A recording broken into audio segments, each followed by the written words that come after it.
বাইরে তো আজ অনেক বৃষ্টি হচ্ছে। হ্যাঁ রে মা, বৃষ্টি দেখে তো মনে হচ্ছে এবার অনেক বন্যা হবে। কি বলছো মা, বন্যা হবে? মা, আমার খুব ভয় করছে।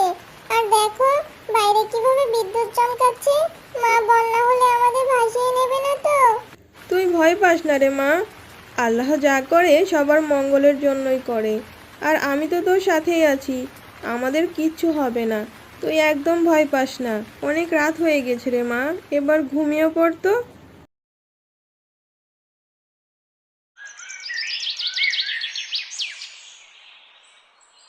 মা, ও মা, ওঠো ওঠো, দেখো না আমাদের ঘরে কত পানি হয়েছে। ও মা, ওঠো না। হ্যাঁ রে মা, তাই তো দেখছি। এবার আমাদের কি হবে? এই ছোট্ট মেয়েটাকে নিয়ে এখন আমি কি করব? কোথায় যাব? টুম্পা, তুই এখানেই বস, আমি বাইরের পরিস্থিতিটা দেখে আসি। এই কথা বলে শেফা বাইরে চলে যায় বাইরের পরিস্থিতি দেখার জন্য। এ কি, বাইরে তো দেখছি অনেক পানি হয়েছে, বন্যা হয়ে গেছে, পথঘাট একদম ডুবিয়ে ফেলেছে। মা টুম্পা, বন্যায় অনেক খারাপ অবস্থা, সারা গ্রাম পানিতে থই থই করছে। বন্যা হয়েছে তো পথঘাট সব ডুবিয়ে ফেলেছে রে মা। সে কি মা, তাহলে এবার আমাদের কি হবে?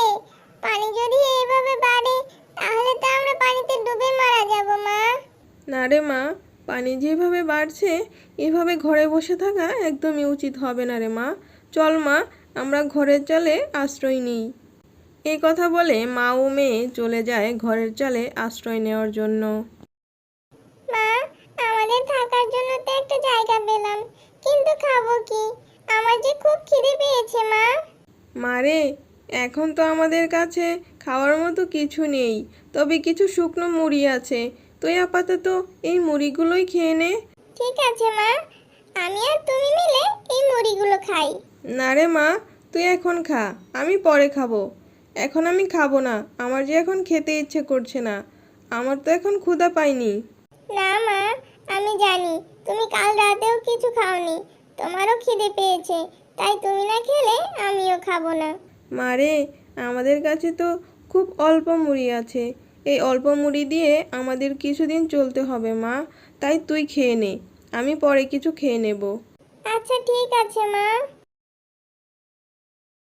এভাবেই মা ও মেয়ের সেই দিন কেটে যায়।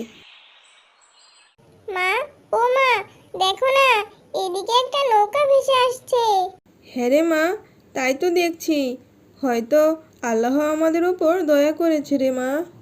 মা চলো আমরা এই নৌকা দিয়ে খাবার খুঁজে আনি। মারে, এই বন্যায় তো সবারই আমাদের মতোই অবস্থা, তাই আমরা খাবার কোথায় পাবো রে মা?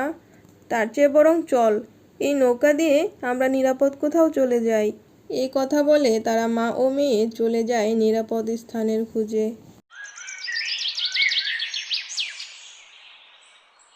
মা, ও মা, আজ 2 দিন যাবত নৌকায় ভাসছি, এখনো তো কোনো নিরাপদ জায়গা খুঁজে পেলাম না। আর এদিকে যে আমার খিদে জ্বালায় পেটটা জ্বলে যাচ্ছে। তুমি কিছু একটা করো মা, কিছু একটা করো। মারে, আমি যে খুব অসহায়, আমি তোকে এই অবস্থায় কোথা থেকে খাবার এনে দেবো রে মা? আল্লাহ নিশ্চয়ই একটা ব্যবস্থা করে দেবে। কাঁদিস না রে মা, আর কাঁদিস না, একটু ধৈর্য ধর। মা টুম্পা, ওই দেখ, ওই তো শুকনো একটা দ্বীপ দেখা যাচ্ছে। চল মা, আমরা সেখানে যাই। আমার মনে হয় সেখানে গেলে আমাদের কোনো না কোনো একটা ব্যবস্থা হবে। হ্যাঁ মা, চলো তাহলে। এই কথা বলে তারা সেই দ্বীপের উদ্দেশ্যে চলে যায়। মা, ও মা, দেখো দ্বীপটা কত সুন্দর। এটা কোন জায়গা মা?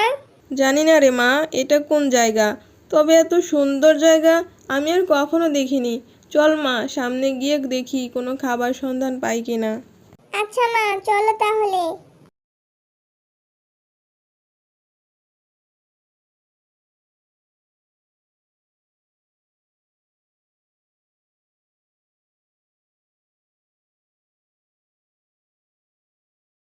মা, ও মা, কোনো খাবার পেলাম না। আমি যে আর হাঁটতে পারছি না মা, আমার যে খুব কষ্ট হচ্ছে। আর একটু কষ্ট কর মা, আর একটু কষ্ট কর, দেখবি আল্লাহ সব ব্যবস্থা করে দেবেন। দুষ্টু তান্ত্রিক, তুই যাই করিস না কেন, আমি তোকে আমার জাদুর কাঠি কখনোই দেব না।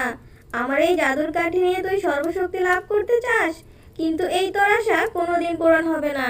তুই ঠিক যা আছে, করার করে নে, তুই যদি তবে তোর আমি জাদুর তোকে কাঠি না কিছুতেই আমার দিস, জাদুর কাঠি দেব আমি না। যদি তোকে তোর সর্বশক্তি লাভ উদ্দেশ্য করতে না কখনোই পারি, সফল হতে দেব না। তাহলে আমিও তোকে বাঁচিয়ে রাখবো না। এবার বল তুই কি করবি? মা, ও মা, ওই দেখো, একটা তান্ত্রিক একটা পরীকে আটকে রেখেছে আর তার জাদুর কাঠি চাইছে। আমাদের ওই পরীটাকে বাঁচাতে হবে। তুমি কিছু একটা করো মা, কিছু একটা করো, না হলে যে ওই দুষ্ট তান্ত্রিকটা পরীটাকে মেরে ফেলবে। হ্যাঁ রে টুম্পা, তুই ঠিকই বলেছিস।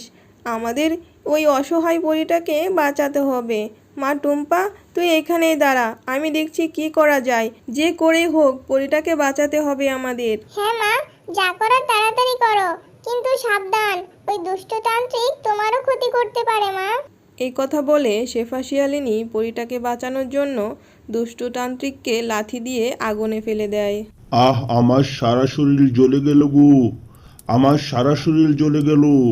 আমাকে বাঁচা, আমাকে ছেড়ে দে, আমাকে বাঁচা। আমি আর কখনো এমন কাজ করব না। আমি কথা দিচ্ছি, আমি যে মরে যাচ্ছি, আমি মরে গেলাম। দুষ্টু তান্ত্রিক, তুই পরীটাকে মারতে চেয়েছিলি, এখন দেখ কেমন লাগে। মনে রাখবি, অন্যের জন্য গর্ত করলে সেই গর্তে নিজেকেই পড়তে হয়। এখন নিজেই মৃত্যুর যন্ত্রণা ভোগ কর। এরপর শেফা শিয়ালিনী পরীর কাছে যায় এবং তার বাঁধন খুলে দিয়ে পরীকে মুক্ত করে দেয়। তোমাদের অনেক অনেক ধন্যবাদ, তোমরা আমার জীবন বাঁচিয়েছো। তোমরা যদি আজ সঠিক সময়ে না আসতে, তাহলে আজ অনেক বড় বিপদে পড়ে যেতাম। আজ তান্ত্রিক হয়তো আমাকে মেরেই ফেলতো, কিন্তু তোমরা এই নির্জন দ্বীপে কেন এসেছো? এরপর শেফা তাদের সাথে ঘটে যাওয়া সকল ঘটনা খুলে বলে। তোমাদের কথা শুনে আমার অনেক কষ্ট হচ্ছে। তোমরা যেহেতু আমার জীবন বাঁচিয়েছো, তাই আমি তোমাদের সাহায্য করতে চাই। এই নাও জাদুর তরমুজ বাড়ি।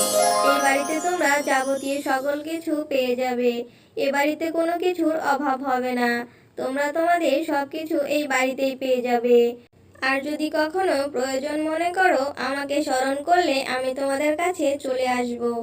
তোমাকে অনেক অনেক ধন্যবাদ পরী। তোমার এই ঋণ আমরা কখনোই শোধ করতে পারবো না। তুমি যে কত বড় উপকার করলে পরী। তোমাদেরকে অনেক অনেক ধন্যবাদ। এখন আমি আসি, তোমরা ভালো থেকো।